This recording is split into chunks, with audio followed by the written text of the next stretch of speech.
ফের পোস্টার। এবার বিজেপির বিরুদ্ধে পোস্টার পড়ল নদিয়ার বগুলার ঘটনা।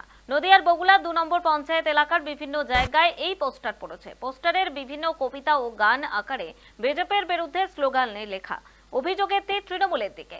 উল্লেখ্য, এই এলাকার পঞ্চায়েতটি প্রায় 2.5 বছর ধরে বিজেপি দখলে রয়েছে। তবে বেশ কয়েকদিন ধরেই বিজেপির বিরুদ্ধে প্রায় 5,000 জাল নথি টাকার বিনিময়ে বিক্রি করার অভিযোগ তুলেছিল তৃণমূল কংগ্রেস। কয়েকদিন আগে এই পঞ্চায়েতের বেশ কয়েকজন কর্মীকে পুলিশ গ্রেফতারও করে। বুধবার সেই অভিযোগেই পঞ্চায়েতের দেওয়ালে পোস্টার মারা হচ্ছে বলে খবর। ঘটনায় স্বাভাবিকভাবেই অভিযোগের তীর তৃণমূলের দিকে। যদিও স্থানীয় তৃণমূলের নেতৃত্বে এই অভিযোগ স্বীকার করে নিয়ে জানিয়েছে বিজেপি পঞ্চায়েত প্রধানের দুর্নীতির বিরুদ্ধে প্রতিবাদ জানিয়ে এবং তার গ্রেফতারের দাবিতে তারা এই পোস্টার লাগিয়েছেন।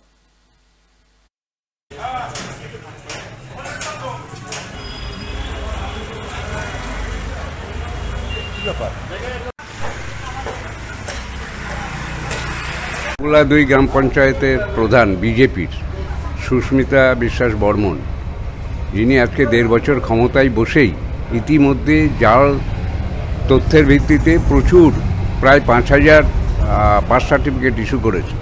আমরা আশঙ্কা করছি যে এই বার্থ সার্টিফিকেটের মধ্যে দিয়ে অনেক লোককেই, অনেক বেনাগরিক লোককে নাগরিক করবার একটা প্রয়াস চলেছে।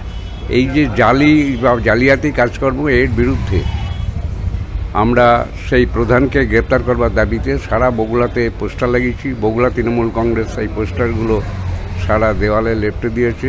এই পোস্টারগুলো আমরা গতকালই লাগিয়েছি প্রশাসনের দৃষ্টি আকর্ষণ করবার জন্য এবং মানুষের দৃষ্টি আকর্ষণ করবার জন্য, এবং এই প্রধানকে অবিলম্বে গ্রেপ্তার করা হোক এই দাবিতেই আমরা এই পোস্টার টাঙিয়েছি।